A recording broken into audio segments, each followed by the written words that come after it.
Good evening, Radhe Radhe सभी को। मैं नेहा अरोड़ा आप सबका अपनी एक्सेल एकेडमी में स्वागत करती हूँ।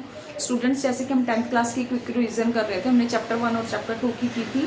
आज हम क्या कर रहे हैं, रिफ्लेक्शन ऑफ लाइट। तो सबसे पहले तो आपको पता है कि लाइट क्या होती है। लाइट हमेशा एक स्ट्रेट लाइन में ट्रैवल करती है, ठीक है।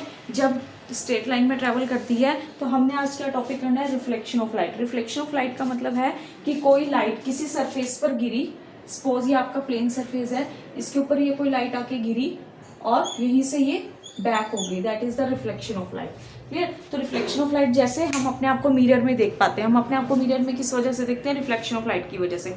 लाइट जो है, हम अंधेरे में क्यों नहीं अपने आप को देख पाते, क्योंकि लाइट नहीं होती, लाइट रिफ्लेक्ट नहीं होगी तो हम किसी भी चीज को देख नहीं सकेंगे। तो रिफ्लेक्शन ऑफ लाइट दिन के टाइम क्यों होगी, क्योंकि जब लाइट मिरर के ऊपर पड़ेगी वो लाइट टकरा के वापस हमारी आंखों में पड़ेगी और हम किसी भी चीज को देख सकेंगे, that is the reflection of light. तो रिफ्लेक्शन ऑफ लाइट के लिए भी कुछ कंडीशंस हैं। एक तो आपका सरफेस स्मूथ होना चाहिए, प्लेन होना चाहिए, रेगुलर होना चाहिए। अगर आपके सरफेस में स्मूथनेस नहीं है, इरेगुलरिटीज हैं, तो कभी भी रिफ्लेक्ट नहीं होगी लाइट, ठीक है। जैसे अब हमने रिफ्लेक्शन ऑफ लाइट के लिए हमारा जो मेन है उसमें हमारा laws of reflection of light है। तो laws of reflection of light से पहले मैं आपको बताऊंगी रिफ्लेक्शन ऑफ लाइट की डेफिनेशन क्या होता है। The process of sending back light ray which fall on the surface of the object, मतलब जो सरफेस ऑफ ऑब्जेक्ट के ऊपर जो लाइट गिर रही है वो वापस चली जाएगी, that is known as the reflection of light. तो ये हमने क्या लिया, प्लेन सरफेस, स्मूथ सरफेस लिया कोई, इसके ऊपर ये लाइट गिरी, that is known as the incident ray. जो लाइट गिर रही है दैट इज इंसिडेंट रे, ठीक है। और यहां से हमने एक नॉर्मल ड्रॉ करना है। अब ये लाइट इसी सरफेस से वापस चली गई तो that is known as the reflected ray. Normal के साथ इंसिडेंट रे का एंगल बनेगा आई और रिफ्लेक्टेड रे का बनेगा आर, तो इसको बोलेंगे इंसिडेंट एंगल और that is known as the reflected angle. तो क्या कहा मैंने कि किसी प्लेन सरफेस के ऊपर जब कोई रे ऑफ लाइट आकर गिरेगी, फॉल करेगी, दैट इज द इंसिडेंट रे।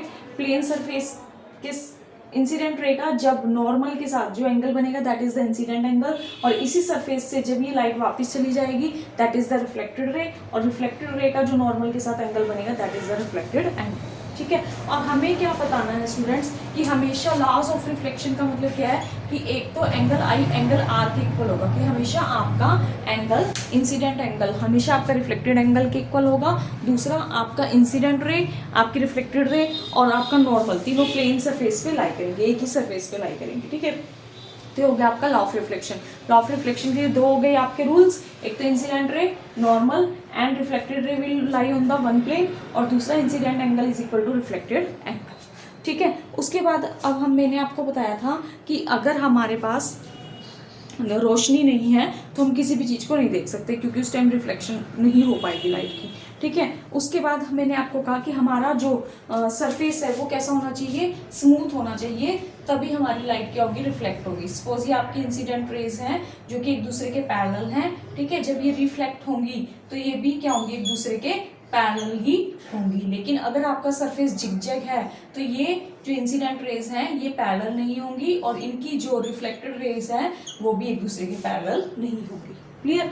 तो अब हमारा आता है, लेकिन ये तो हमारा, मैंने अभी आपको कहा था कि जो लाइट होती है वो हमेशा स्ट्रेट लाइन में ट्रेवल करती है। अगर हमारी बंडल ऑफ, अगर हमारे पास पूरा बंडल हो रेज का तो हम उसको क्या बोलते हैं, बीम ऑफ लाइट, ठीक है। अगर हमारे पास बंडल है तो उसको हम क्या बोलेंगे, बीम ऑफ लाइट, क्योंकि कहीं पर आपको ये वर्ड भी नजर आएगा बीम ऑफ लाइट। तो बीम ऑफ लाइट का मतलब है bundle of rays, light rays. अब उसके बाद ये तो हमने कर लिया लॉज ऑफ रिफ्लेक्शन क्या होता है। अब स्टूडेंट्स आपके पास एक क्वेश्चन आता है न्यूमेरिकल में कि सपोज आपका एंगल ऑफ इंसिडेंस, सपोज आपको ये डायग्राम दिया हुआ है, उन्होंने कहा जो आपका एंगल ऑफ इंसिडेंस है वो आपने फाइंड आउट करना है, और आपका इंसिडेंट रे का, ये आपकी इंसिडेंट रे है, इस रे का प्लेन सरफेस के साथ जो एंगल है वो 30 डिग्री है। तो आपने बताना है एंगल ऑफ इंसिडेंस क्या होगा और एंगल ऑफ रिफ्लेक्शन क्या होगा, ठीक है। You have to calculate the angle of incidence and angle of reflection when incident ray makes an angle of 30 degree with the plane surface. तो हमें पता है कि टोटल एंगल कितने का स्टूडेंट्स, 90 डिग्री का एंगल है, क्योंकि नॉर्मल के साथ प्लेन का कितना एंगल है, 90 डिग्री। तो एंगल आई कितना हो जाएगा, 90 minus 30 degree, that is equal to 60 degree. और अभी हमने कहा था आई किसके इक्वल होता है, आर के इक्वल, तो अगर ये 60 है तो ये भी कितना हो जाएगा 60 डिग्री। क्लियर, समझ में आया कि हमारा क्वेश्चन क्या था कि इंसिडेंट रे का, ये आपकी इंसिडेंट रे है, इसका प्लेन सरफेस के साथ एंगल दिया हुआ है, प्लेन सरफेस आपका ये है, ठीक है। वो कह रहा है आपने इंसिडेंट एंगल बताना है और रिफ्लेक्टेड एंगल बताना है, तो ये आपका इंसिडेंट एंगल है और ये आपका रिफ्लेक्टेड एंगल है। अगर इंसिडेंट एंगल निकालना है तो कैसे निकालेंगे, ये टोटल एंगल कितने का है 90 डिग्री का है, क्योंकि नॉर्मल है तो नॉर्मल प्लेन के साथ कैसे बनाएगा 90 डिग्री। इसमें से ये वाला 30 है तो ये कितना हो गया 60, और आपको पता है कि अगर आई एंगल 60 है तो आर भी कितना हो जाएगा 60 डिग्री हो जाएगा। एक क्वेश्चन तो ये आता है। दूसरा क्वेश्चन आपका आएगा कि अगर आपका ये प्लेन सरफेस है, ये इंसिडेंट है, ये रिफ्लेक्टेड रे है, अगर आपका रिफ्लेक्टेड एंगल 45 डिग्री का है तो आपका इंसिडेंट एंगल भी कितने का होगा 45 डिग्री का होगा। या फिर क्वेश्चन ये भी आ सकता है कि अगर आपका एंगल रिफ्लेक्टेड एंगल 30 डिग्री का है, if R is equal to 30 degree then find I and find the angle of incident ray with plane surface. Plane surface के साथ वो क्या एंगल बनाएगा, तो अगर ये 30 है, हमें पता है आर एंगल कितना है 30 डिग्री, तो आई भी कितना हो जाएगा स्टूडेंट्स 30 डिग्री, क्योंकि according to law of reflection I is equal to R, और प्लेन सरफेस के साथ निकालना है तो कितना हो जाएगा 90 minus 30, that is equal to 60 degree. Clear. Now अब हम आपने बताना है कि जो आपकी रिफ्लेक्शन ऑफ लाइट है, ठीक है, जो आपका प्लेन सरफेस है उसमें आपकी किस तरह की इमेजेस बनती हैं, प्लेन सरफेस में आपकी कैसी इमेजेस बनेगी। तो प्लेन सरफेस में जो आपकी इमेजेस बनेगी स्टूडेंट्स, वो बनेगी, एक तो आपकी बनेगी mirror images of plane surface. Plane surface अगर आपका मिरर है तो मिरर में आपकी कैसी इमेज बनती है, वर्चुअल इरेक्ट बनेगी, इरेक्ट का मतलब सीधी बनेगी, ठीक है, वर्चुअल बनेगी। दूसरा आपकी size of the object will be same as that of the image, image और ऑब्जेक्ट का साइज सेम रहेगा। The distance between the image और डिस्टेंस जो है ऑब्जेक्ट और मिरर का जितना डिस्टेंस है उतना ही डिस्टेंस कितना होगा इमेज और मिरर का होगा। The distance between the object and the mirror will be same as that of the distance between the image and the mirror, ठीक है। दूसरा आपका लेटरल इन्वर्जन होगी। लेटरल इन्वर्टेड का मतलब अगर आपका लेफ्ट हैंड है तो वो राइट हैंड दिखेगा आपको, राइट हैंड है तो वो कैसा दिखेगा आपको लेफ्ट हैंड दिखेगा। क्लियर। तो मैंने कहा प्लेन सरफेस में कैसी कैसी इमेजेस बनेगी, एक तो वर्चुअल और इरेक्ट बनेगी, दूसरा same distance from the image and mirror as that of the object and mirror. तीसरा आपका जो डिस्टेंस है, size of the object is same as that of the size of image and it will be laterally inverted. अब आपका जो ये plane mirror है ये कहाँ कहाँ यूज होता है। प्लेन मिरर एक तो आपका हम मिरर घर में यूज करते हैं, ठीक है, पेरिस्कोप में आपका यूज होता है। दूसरा आपका ये जो होता है शॉप्स में ज्वेलरी की यूज किया जाता है। अब आपका आता है कि हमारी इमेजेस, अभी मैंने आपको कहा कि वर्चुअल और इरेक्ट इमेज बनेगी, ठीक है। तो हमारी इमेजेस कितनी तरह की होती है, हमारी इमेजेस स्टूडेंट्स दो तरह की होती है, एक होती है रियल इमेज, एक होती है वर्चुअल इमेज। वर्चुअल इमेज तो हो गई जैसे आप अपने आपको मिरर में देख रहे हो कि आप सच में वहां पे हो नहीं हो, ठीक है, तो that is the virtual image. Real image है जो जब हम सिनेमा हॉल में जाते हैं, थिएटर में जाते हैं, तो वहां पर जो हमें पर्सन्स नजर आ रहे हैं, जो भी मूवी चल रही है, that is the real image. Clear. अब हम करेंगे इसके बाद टाइप्स ऑफ मिरर। तो टाइप्स ऑफ मिरर में सबसे पहले तो आपका जो मेन है, एक है आपका कनकेव मिरर, अदर है आपका convex mirror. One is concave mirror, दूसरा है आपका कन्वेक्स मिरर। तो कनकेव मिरर क्या होता है स्टूडेंट्स, कनकेव मिरर होता है जैसे आपका स्पून होता है, स्पून में जो अंदर का सरफेस होता है, ठीक है, that is the concave mirror, और जो बाहर की तरफ ब्लज आउट होता है that is the convex mirror. आपको समझ में आया, जैसे आपका स्पून है, ये स्पून के जो अंदर वाला पोर्शन है दैट इज द कनकेव, और जो बाहर वाला है दैट इज कन्वेक्स मिरर, ठीक है। अब जैसे सपोज अब कन्वेक्स और कनकेव मिरर, ये सपोज आपका एक मिरर है, ठीक है, हमारा मिरर बनता किससे, किसी भी स्फेरिकल सरफेस से आपका मिरर बनेगा। ये मैंने कनकेव मिरर लिया। ये अगर आपका स्फीयर है तो स्फीयर का एक पार्ट ले लिया मैंने, ये वाला पार्ट ले लिया, that is called the mirror, ठीक है, ये आपका हो गया मिरर। तो अगर ये स्फीयर है तो इसका सेंटर भी होगा, तो इसका भी सेंटर होगा, that is the centre of curvature, और इसको हम क्या बोलेंगे, पोल। ये पोल होगा, ये सेंटर ऑफ कर्वेचर होगा। ठीक है, पोल और सेंटर ऑफ कर्वेचर के बीच में आपका क्या होगा, फोकस होगा। उसके बाद आपका इस पूरी लाइन को हम क्या बोलेंगे, रेडियस ऑफ कर्वेचर। और जो हमारी रेडियस ऑफ कर्वेचर की वैल्यू होती है that is twice of focal length. Clear हो गया स्टूडेंट्स। अगर ये आपका कनकेव मिरर है तो कनकेव मिरर में सेंटर ऑफ कर्वेचर होगा, क्योंकि कोई भी मिरर्स किसी भी स्फीयर का एक पार्ट होता है, तो ये स्फेरिकल सरफेस का इसका पार्ट है ये, तो ये सेंटर ऑफ कर्वेचर हो गया, इसको हम बोलेंगे पोल। ठीक है, सेंटर ऑफ कर्वेचर और पोल के बीच में फोकस होगा, और जो हमारा रेडियस ऑफ कर्वेचर है वो ट्वाइस ऑफ फोकल लेंथ होगा।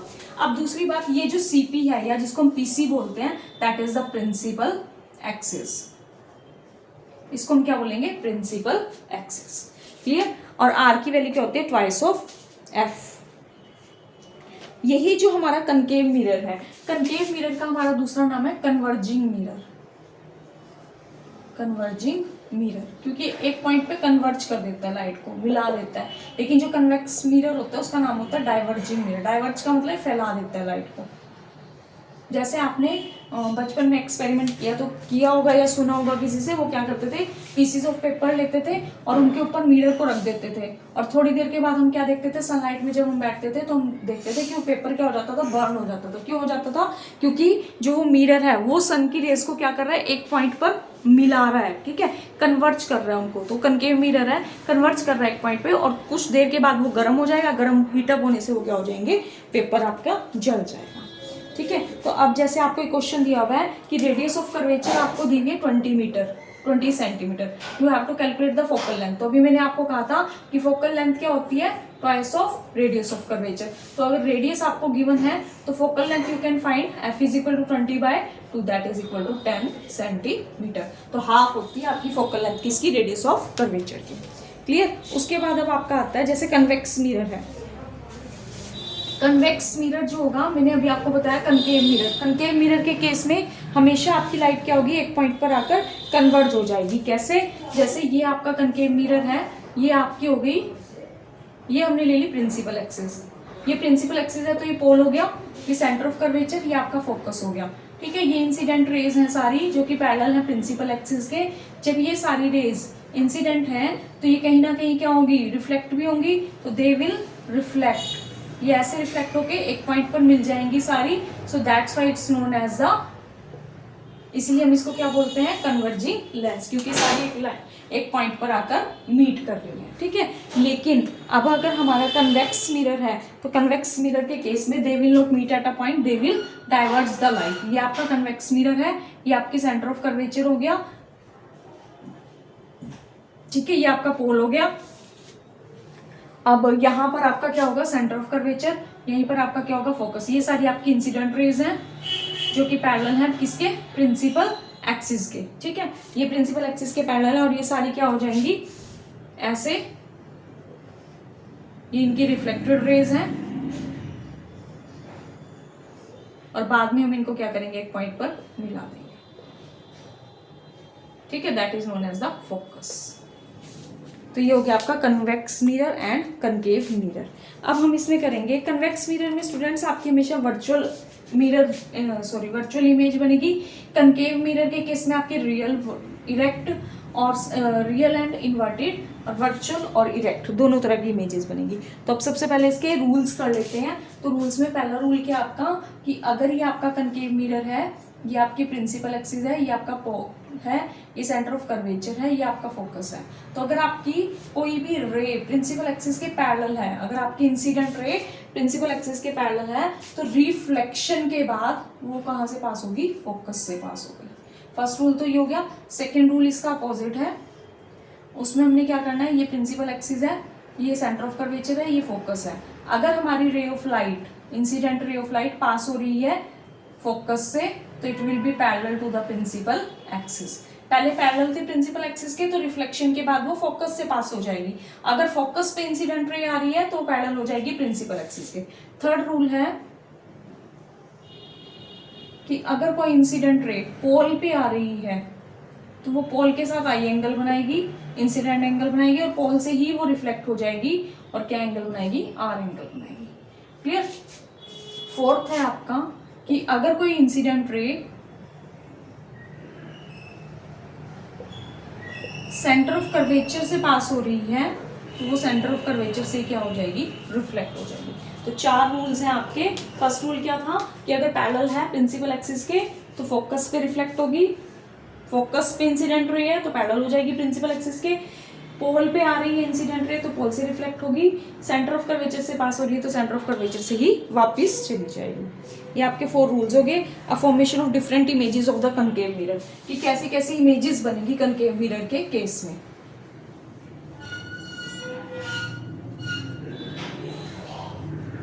फर्स्ट है कि अगर आपका ऑब्जेक्ट पोल और फोकस के बीच में है, अगर आपका object is in between focus and pole, तो आपकी इमेज कैसी बनेगी। देखिए सबसे पहले तो हम डायग्राम बनाएंगे। ये हो गया आपका सेंटर ऑफ कर्वेचर, ये हो गया सॉरी ये पोल, ये सेंटर ऑफ कर्वेचर, ये हो गया आपका फोकस। उसने कहा अगर ऑब्जेक्ट फोकस और पोल के बीच में है, ये मैंने ऑब्जेक्ट रखा तो ये इंसिडेंट रे। अभी हमने किया था रूल, इंसिडेंट रे पैरेलल है प्रिंसिपल एक्सिस के, रिफ्लेक्शन के बाद कहाँ से पास होगी, फोकस से। दूसरी रे हमेशा कहाँ से पास होगी, सेंटर ऑफ कर्वेचर से। दोनों को रेस को पीछे मिलाएंगे and they will form the image. अगर ये आपका ऑब्जेक्ट बी ए है तो इमेज आपकी बनेगी ए डैश बी डैश। क्लियर। तो आपकी इमेज होगी ए डैश बी डैश। कैसी इमेज है, वर्चुअल है, इरेक्ट है, ऑब्जेक्ट से कैसी है, बड़ी है, तो कैसी है, अनलार्ज है, और मिरर के पीछे है, बिहाइंड द मिरर। तो ये आपका कब है सीन, जब आपका ऑब्जेक्ट किस किस के बीच में है, फोकस और पोल के बीच में है। दूसरा आपका आता है when the object is at the focus. अगर आपका ऑब्जेक्ट फोकस पर है, when the object is at focus, तो जब फोकस पर होगा आपका object, pole, centre of curvature, focus. ठीक है। अब आपने ऑब्जेक्ट को कहाँ रखना है, फोकस पर। तो जब फोकस पे रखेंगे तो ये इंसिडेंट रे, ठीक है। अब इंसिडेंट रे है तो ये कहाँ से पास होगी, पैरेलल होगी प्रिंसिपल एक्सिस के, कहाँ से पास होगी, फोकस से। दूसरी भी पास हो जाएगी सेंटर ऑफ कर्वेचर से, और दोनों एक दूसरे के क्या रहेंगी, पैरेलल रहेंगी। तो जब फोकस पे है तो कैसी इमेज, कहाँ बनेगी इमेज, इन्फिनिटी पे बनेगी। ठीक है, इन्फिनिटी पे बनेगी आपकी इमेज जब फोकस पे है, रियल इन्वर्टेड होगी और मैग्नीफाइड होगी। रियल इन्वर्टेड मैग्नीफाइड, मैग्नीफाइड का मतलब अनलार्ज, बड़ी बनेगी। ठीक है। इसी का अपोजिट है students when the object is at infinity. जब ऑब्जेक्ट इज एट इंफिनिटी, अगर आपका ऑब्जेक्ट इंफिनिटी पे है तो आपकी इमेज कहाँ बनेगी, फोकस पे। इमेज कहाँ बनेगी, फोकस पे। क्लियर। पहले मैंने कहा कि फोकस और पोल के बीच में है तो virtual erect enlarge behind the mirror. उसके बाद अगर ऑब्जेक्ट फोकस पे है तो इन्फिनिटी पे बनेगी, रियल इन्वर्टेड होगी। अगर ऑब्जेक्ट इन्फिनिटी पे है तो इमेज फोकस पे बनेगी। ये दोनों एक दूसरे के इनवर्स हैं। उसके बाद आपका आता है अगर आपका object, when the object is in between focus and centre of curvature,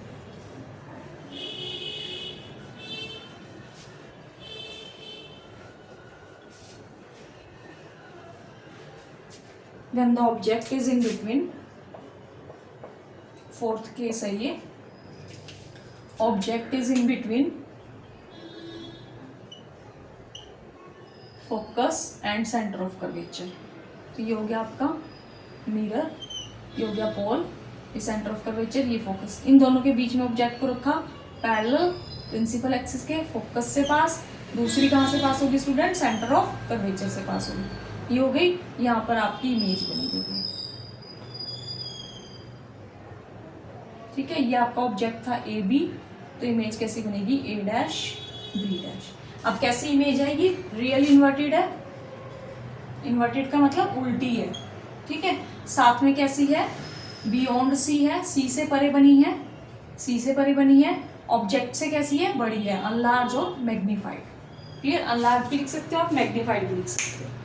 next one is when the object is placed between, अब इसी का अपोजिट कर लेते हैं पहले। व्हेन द ऑब्जेक्ट इज, ये तो हमने सेंटर और फोकस के बीच में रखा है ना, तो बियॉन्ड सी बनी है। अब ऑब्जेक्ट को कहाँ रख लेते हैं, beyond C, when the object is beyond C. ये रहा ऑब्जेक्ट,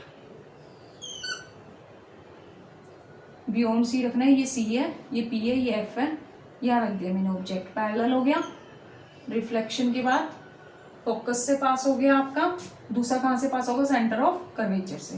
तो देखिए अपोजिट है ये, A B, A dash B dash. अब भी कैसी बन रही है, रियल इन्वर्टेड बन रही है, ठीक है, और बिटवीन सी एंड एफ बन रही है, और स्मॉल इन साइज बन रही है। स्मॉल कह लीजिए या डिमिनिश लिखा होगा आपकी बुक में, एक ही बात है, ठीक है। अब देखिए दोनों एक दूसरे के अपोजिट है, फोकस और सेंटर के बीच में था तो बियॉन्ड सी बनी है, अनलार्ज बनी है, रियल इन्वर्टेड बनी है।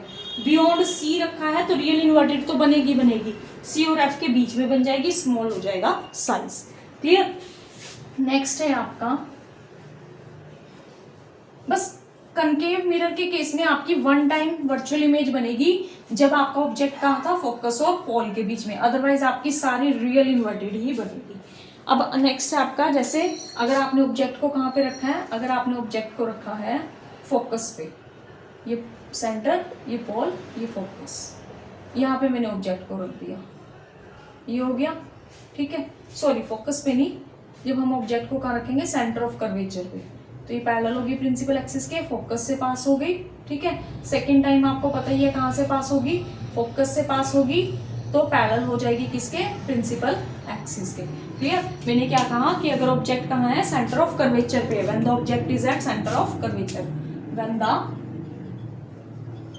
ऑब्जेक्ट इज एट सी, ठीक है, C means centre of curvature, तो पैरेलल होगी प्रिंसिपल एक्सिस के, फोकस से पास हो गई इंसिडेंट रे रिफ्लेक्शन के बाद, दूसरी फोकस से पास हो रही है तो पैरेलल हो जाएगी प्रिंसिपल एक्सिस के। तो अगर ये ए बी है तो ये क्या हो जाएगा, ए डैश बी डैश। कैसी बनी है, रियल है, इन्वर्टेड है, ठीक है, और एट सी बनी है, सी की सी पे ही बनेगी। तीसरा, अब same size as that of object, size उतना ही रहेगा जैसा आपका ऑब्जेक्ट का है, same size of that object, जितना ऑब्जेक्ट का साइज है उतना ही इमेज का साइज होगा। तो स्टूडेंट्स हमने 6 रूल किए फॉर्मेशन ऑफ इमेजेस। अगर आपको ये क्लियर हो गया तो न्यूमेरिकल आप बहुत इजीली कर सकोगे। फर्स्ट था आपका कि अगर फोकस और पॉल के बीच में है तो आपकी वर्चुअल इमेज बनेगी, इरेक्ट बनेगी और बिहाइंड द मिरर बनेगी, ठीक है, साथ में अनलार्ज बनेगी। अगर सी पे है तो सी पे ही इमेज बनेगी, सी का मतलब सेंटर ऑफ कर्वेचर पे, तो सेंटर ऑफ कर्वेचर पे ही इमेज बनेगी, सेम साइज की बनेगी लेकिन रियल और इन्वर्टेड होगी। अगर आपकी फोकस और सेंटर ऑफ कर्वेचर के बीच में है ऑब्जेक्ट तो सेंटर ऑफ कर्वेचर से परे बनेगी, बियॉन्ड कर्वेचर बनेगी और अनलार्ज बनेगी। दूसरा आपका रियल एंड इन्वर्टेड बनेगी। लेकिन अगर सेंटर ऑफ कर्वेचर से परे ऑब्जेक्ट है तो वो सी और एफ के बीच में बनेगी, छोटी बनेगी, रियल और इन्वर्टेड। कनकेव के मिरर में आपने ध्यान रखना है कन्वर्जिंग मिरर इसका दूसरा नाम है, क्योंकि पूछ लेते हैं what is the other name of concave mirror, that is the converging mirror, क्योंकि वो एक पॉइंट पे सबको मिला रहा है। अगर आपको नहीं याद रखता तो आप सूरज की रोशनी वाला एग्जाम्पल याद रख सकते हो कि सनलाइट में हमने पेपर को बर्न करता है कनकेव मिरर में, ठीक है, कन्वर्ज कर रहा है, एक पॉइंट पे मिला रहा है सबको। उसके बाद अब हम इसके न्यूमेरिकल करेंगे। न्यूमेरिकल में जैसे फर्स्ट है हमारा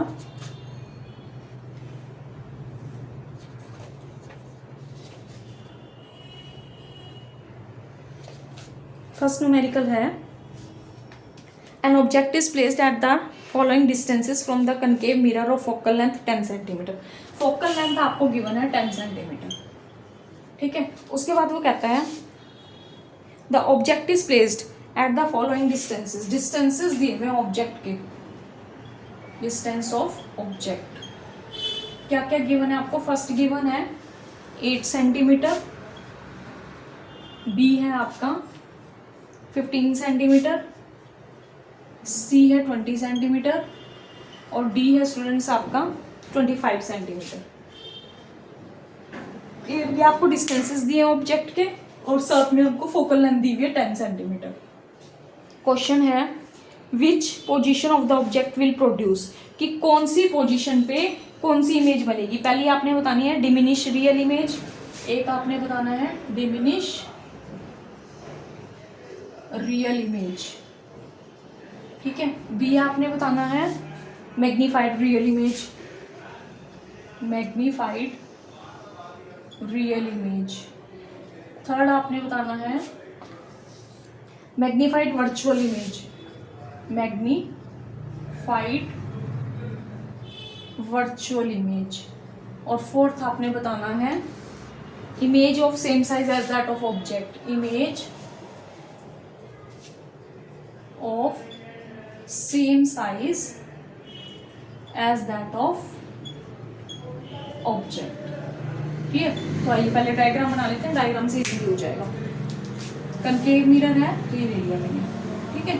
मिरर तो उसने मेंशन ही नहीं किया, पर हमने कनकेव का किया तो कनकेव ही होगा। फोकल, ये हमारा क्या पोल, ये सेंटर ऑफ कर्वेचर दोनों के बीच में एफ, ये हमारी फोकल लेंथ है पी 10 सेंटीमीटर, ठीक है। ये क्या हो गया हमारा 10 सेंटीमीटर फोकल लेंथ, तो पी एफ हमारी कितनी होगी 10 centimetre, that is the focal length. अब हमें उसने क्या कहा, distance of the object 8 centimetre, object का डिस्टेंस 8 सेंटीमीटर है। स्टूडेंट्स अगर पोल से डिस्टेंस का ऑब्जेक्ट 8 सेंटीमीटर है तो इन दोनों के बीच में होगा कहीं, तो यहाँ पर हो गया। इसका मतलब क्या है कि ये मेरा अगर ऑब्जेक्ट है ए बी और पी ए की वैल्यू अगर 8 सेंटीमीटर है तो हमारा ऑब्जेक्ट कहाँ है, पोल और फोकस के बीच में है। और पोल और फोकस के बीच में कैसी इमेज बनती है, virtual, erect, behind the mirror and magnified. तो इसमें से कौन सा आ जाए आपका, virtual and magnified, that is the answer of first, ठीक है। अब उसके बाद आपका है 15 सेंटीमीटर।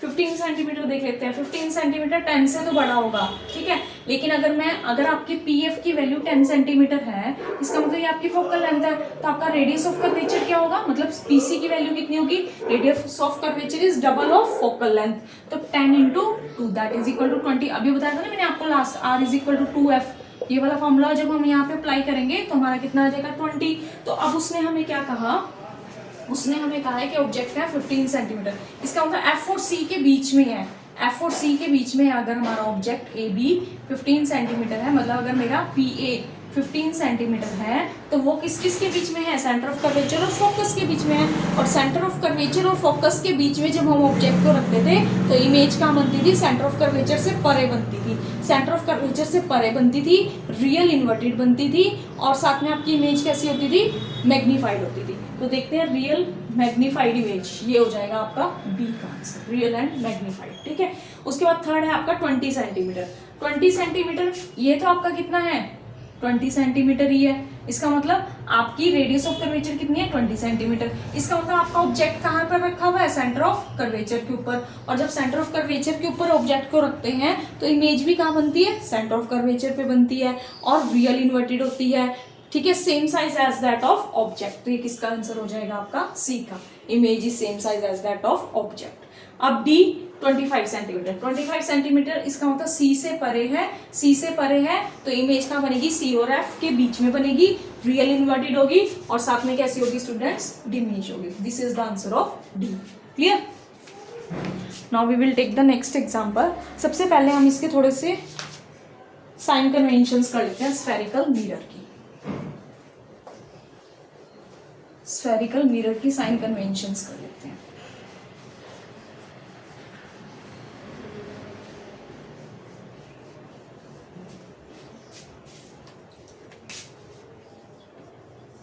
साइन कन्वेंशंस,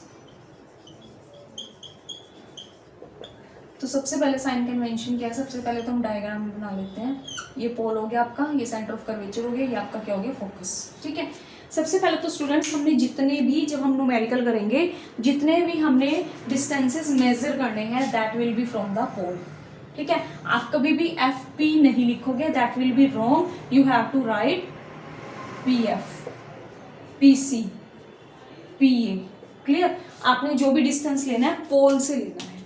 सेकेंड आपका रूल है कि अगर आपकी लाइट, अगर आपका ऑब्जेक्ट इस साइड है, ठीक है, अगर आपका ऑब्जेक्ट इस साइड है तो ये आपकी इंसिडेंट रे होगी, ठीक है। Incident ray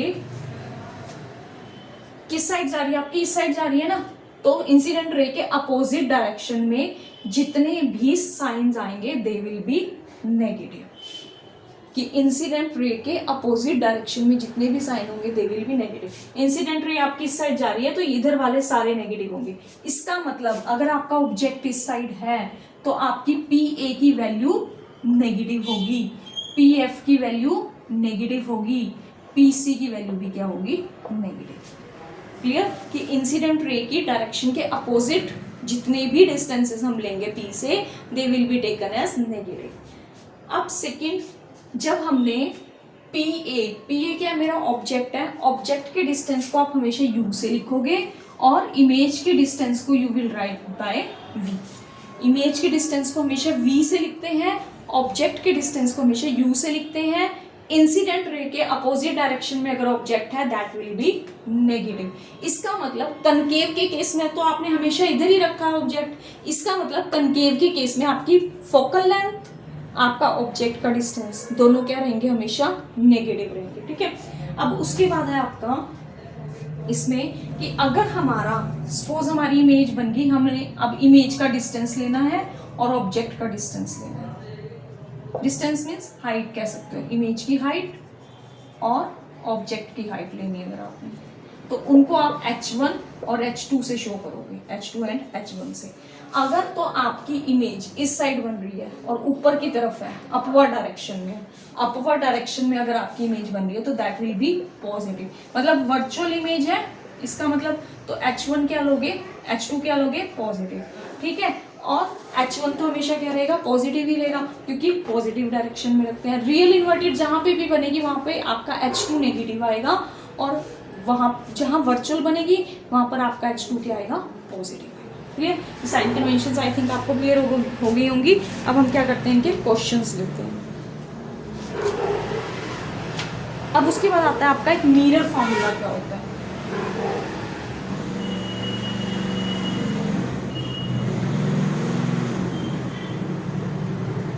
mirror formula,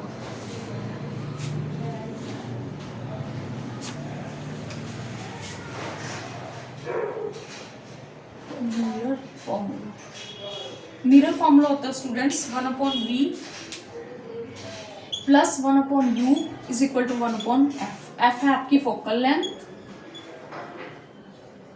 v है आपका ऑब्जेक्ट का इमेज का डिस्टेंस और u है आपका ऑब्जेक्ट का डिस्टेंस। क्लियर, अब ये आपको क्वेश्चन रीड करके पता चलेगा v नेगेटिव है, u पॉजिटिव है या नेगेटिव जो भी है। ठीक है, नेगेटिव या पॉजिटिव, ये हो गया आपका मिरर फॉर्मूला। उसके बाद आपका आता है एक मैग्निफिकेशन। मैग्निफिकेशन होती है रेशो ऑफ हाइट ऑफ, इसको m से डिनोट करते हैं, ratio of height of image upon ratio of height of object, H2 upon H1। m is equal to H2 upon H1 और इसको हम ऐसे भी लिख सकते हैं -v अपॉन u। क्लियर, अब हम इसका क्या करते हैं, न्यूमेरिकल ले लेते हैं इसके दो। क्या कहा मैंने, मिरर फॉर्मूला ही हमारा अप्लाई होगा भी। मिरर फॉर्मूला मैंने आपको बताया क्या होता है, 1/v plus 1/u is equal to 1/f। Clear, तो सबसे पहले क्वेश्चन है find the size, nature and position of image form by the object of size 1 cm is placed at a distance of 15 cm from the concave mirror of focal length 10 cm। साथ साथ diagram बनाते हैं। क्या question में given है, find the size, nature and position of image. आपने size निकालना है, नेचर बतानी है और पोजीशन बतानी है किसकी, इमेज की। मतलब आपने क्या बताना है, v बताना है, ठीक है, H2 आपने बताना है और रियल इन्वर्टेड है ये बताना है। ठीक है, उसके बाद उसने कहा object of size 1 cm। Object का जो साइज है दैट इज 1 cm। ये अगर आपका ऑब्जेक्ट है, ये आपका क्या था P और ये क्या था C, ये क्या था आपका फोकस। उसने कहा ऑब्जेक्ट का साइज 1 cm है, placed at a distance of 15 cm from the concave mirror. Concave mirror से डिस्टेंस कितना है स्टूडेंट्स, 15 cm है और उसने कहा फोकल लेंथ है आपकी 10 cm। तो ये तो होगी आपकी focal length PF, that is 10 cm।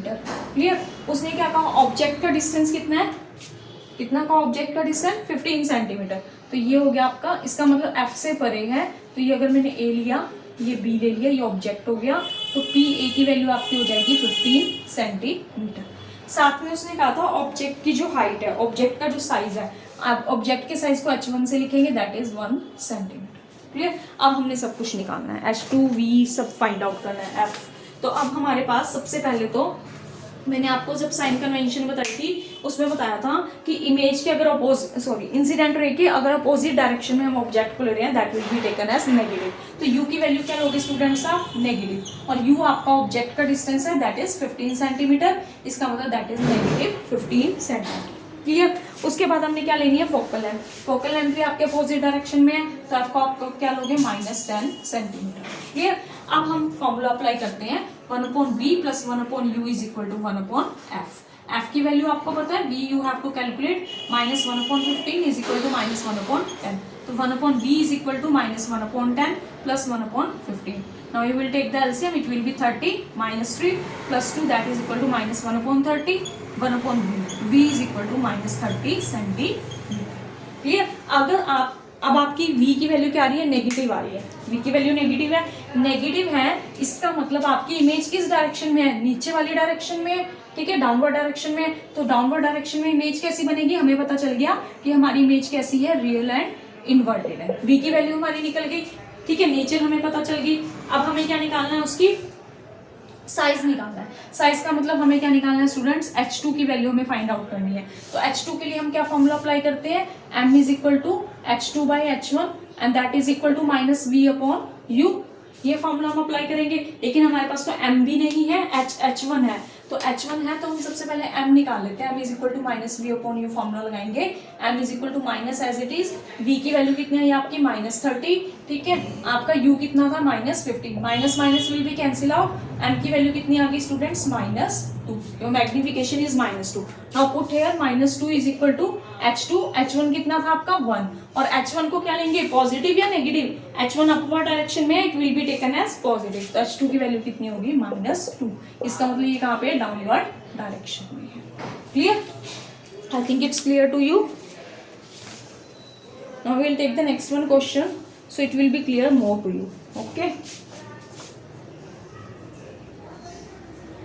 बहुत इजी है, अगर हमें साइन सिर्फ रूल्स समझ में आने चाहिए, फॉर्मेशन ऑफ इमेजेस समझ में आनी चाहिए, उसके बाद ये क्वेश्चंस बहुत इजी हैं, बच्चों को बहुत टफ लगते हैं, लेकिन एक बार अगर आप ध्यान से इस वीडियो को देखोगे it will be easy for you, बहुत इजी लगेगा आपको। अब जैसे नेक्स्ट क्वेश्चन है स्टूडेंट्स, नेक्स्ट क्वेश्चन में आपको गिवन है, a concave mirror produces 3 times the magnified enlarged real image of an object placed at a distance of 10 centimeter where the image is located। आपने v की value बतानी है, where the image is located, v की value आपने बतानी है। उसने क्या कहा question, a concave mirror produces 3 times magnified real image, real image है आपकी, कैसी इमेज है, रियल, 3 times magnified, मतलब m की वैल्यू कितनी है, 3। तो अगर मैग्नीफाइड है, रियल कहा ना उसमें इमेज है, तो m की वैल्यू क्या रहेगी, नेगेटिव रहेगी। क्लियर। उसके बाद उसने कहा placed at a distance of 10 centimetre, मतलब object placed u is equal to -10 centimetre.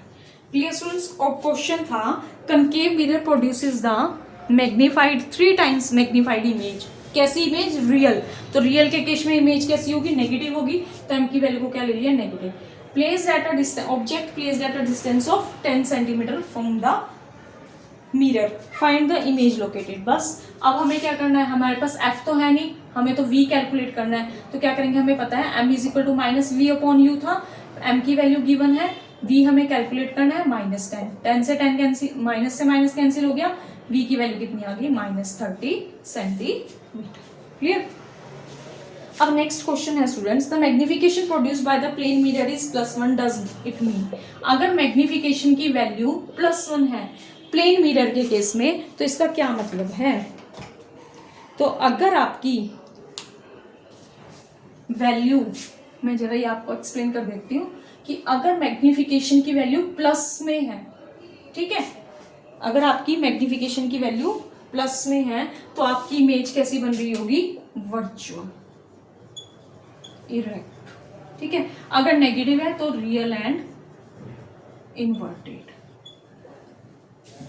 1 है तो same size as that of object, same size as that of object. अगर 1 से कम है तो डिमिनिश, अगर 1 से बड़ी है तो enlarge. I think it's clear to you. मैंने क्या कहा, मैग्निफिकेशन, प्लेन मिरर है ना, प्लेन मिरर का मतलब जो हम घर में शीशा देखते हैं, ठीक है। तो उसमें इमेज कैसी बनती है, जैसे मेरा साइज है ऐसी मेरी इमेज का साइज बनेगा। तो उसने कहा +1 है, +1 का मतलब कैसी है, वर्चुअल है, प्लस है तो वर्चुअल इरेक्ट हो गया, ये तो क्लियर हो गया, ठीक है। उसके बाद +1 है, 1 का मतलब क्या है, same size as that of object. 1 से छोटी हो जाएगी तो छोटी बन जाएगी इमेज, 1 से बड़ी होगी तो बड़ी इमेज बनेगी। नेगेटिव है तो रियल एंड इन्वर्टेड, क्लियर। अब उसके बाद है आपका, जैसे आपका नेक्स्ट क्वेश्चन है, what is the nature of the image form by the concave mirror if the magnification is +3। Plus का मतलब +3 कहा उसने, प्लस का मतलब कैसी है, वर्चुअल इरेक्ट है, ठीक है। और 3 का मतलब कैसी है, अनलार्ज है, मतलब साइज ऑफ ऑब्जेक्ट से बड़ी है। फिर नेक्स्ट क्वेश्चन है, इफ द मैग्निफिकेशन इज -0.75। -0.75 का मतलब क्या, minus means real and inverted, ठीक है। और 0.75 मतलब 1 से कम तो डिमिनिश हो जाएगी। ये हो गया आपके कनकेव मिरर के केस। अब आता है आपका कन्वेक्स मिरर का case.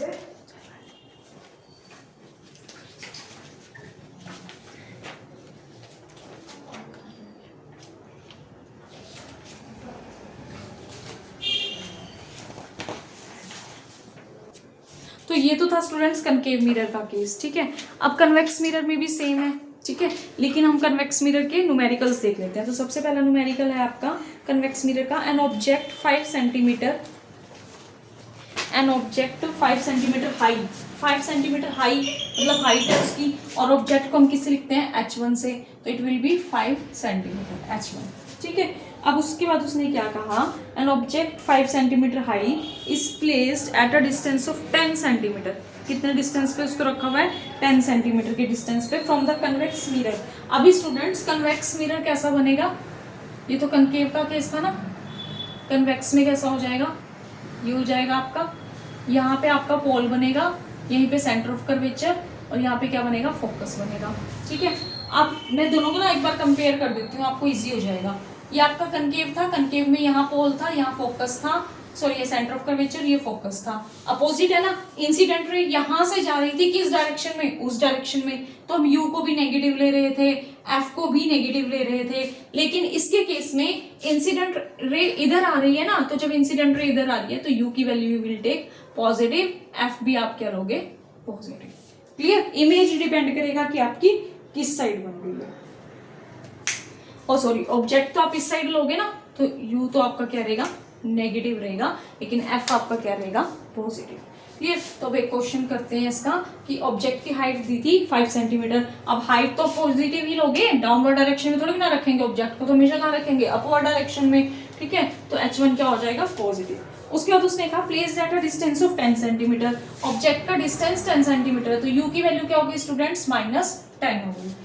From a convex mirror of radius of curvature, radius of curvature आपको गिवन है 30 सेंटीमीटर, तो फोकल लेंथ कितनी हो जाएगी, 30/2, मीन्स कौन सा फॉर्मूला लगाया हमने, r/2, that is 15 centimetre, clear. अब r भी है आपके पास, f भी है, u भी है, h1 भी है, you have to calculate v, आपको v निकालना है। तो मिरर फॉर्मूला क्या था, 1/v + 1/u = 1/f। Put the values and you can calculate the value of v। 1/v = -1/10 is equal to 1/15, 1/v is equal to 1/15 plus 1/10, your 30 is LCM, +2 + 3, 5/30, that is equal to 1/6, और v is equal to 6 centimetre.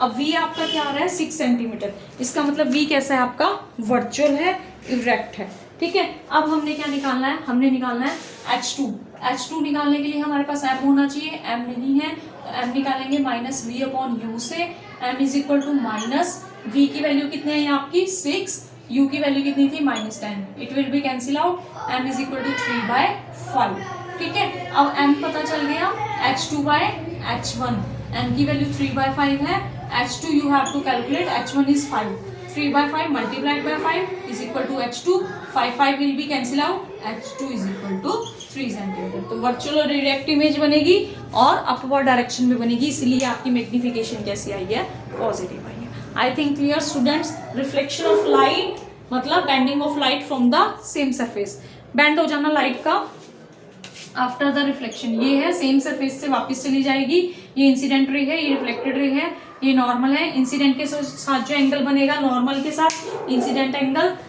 Reflected ray का normal के साथ जो angle बनेगा reflected angle, ठीक है। Law of reflection is very important, angle I is equal to angle R, reflected ray normal incident ray will line the same plane. उसके बाद आपने क्या किया इसका न्यूमेरिकल कि अगर प्लेन सरफेस के साथ एंगल गिवन है आई निकालना है तो 90 में से सब्ट्रैक्ट करेंगे, अदरवाइज अगर आर गिवन है और आई निकालना है तो आर और आई दोनों क्या रहेंगे, सेम रहेंगे। फिर हमने क्या कंकेव मिरर, दो तरह के मिरर किए, कंकेव और प्लेन मिरर किया। प्लेन मिरर में जैसे आपके घर में मिरर है उसमें किस तरह की आपकी इमेजेस बनेगी, वेरी इंपॉर्टेंट 1 मार्क क्वेश्चन, कि एक तो वर्चुअल इरेक्ट होगी, सेम साइज होगा ऑब्जेक्ट और डिस्टेंस जो है ऑब्जेक्ट और मिरर का सेम रहेगा, तो डिस्टेंस ऑब्जेक्ट और इमेज का भी सेम रहेगा। अगर मेरा और सपोज एक क्वेश्चन में आपको बताना भूल गई कि अगर ये आपका ऑब्जेक्ट है, ये आपका मिरर है, यहां से आकर आपके ऑब्जेक्ट का डिस्टेंस 3 सेंटीमीटर है, तो can you tell me if this is the image how will be the distance, how much will be the distance of object from the image से ऑब्जेक्ट का डिस्टेंस कितना रहेगा 3 + 3 that is equal to 6 centimetre. मैंने कहा कि object और mirror, suppose मेरे सामने मिरर है, मिरर और मेरे बीच में 3 सेंटीमीटर का डिस्टेंस है, तो मेरे और इमेज के बीच में कितना डिस्टेंस होगा 6 सेंटीमीटर, क्लियर। उसके बाद अगर मैं यहाँ से थोड़ा सा अपने आप को इधर शिफ्ट कर लेती हूँ, मिरर की तरफ चली जाती हूँ, तो ये डिस्टेंस भी कम हो जाएगा, it will also decreases, so it will B 2 centimetre. 2 + 2 कितना हो जाएगा टोटल 4, और अगर मैं इसको इंक्रीज कर देती हूँ तो वो उधर भी क्या हो जाएगा, इंक्रीज हो जाएगा, क्लियर। उसके बाद हमने कनकेव कन्वेक्स मिरर की साइन कन्वेंशंस की, उनके फॉर्मूले किए, रूल्स किए, ठीक है, न्यूमेरिकल किए। Tomorrow we will take the next topic of this chapter that is the refraction of light. Refraction में क्या होगा स्टूडेंट्स, रिफ्रैक्शन में आपका यहाँ पे हमने मिरर किया है, वहां पे हम लेंसेज करेंगे। रिफ्रैक्शन में हमारा सेम सरफेस से लाइट नहीं जाएगी, it will go to the next, दूसरे में चली जाएगी, ठीक है, दूसरे सरफेस में चली जाएगी। तो ये कल करेंगे। Thank you, like the video, subscribe the channel, share with others, thank you.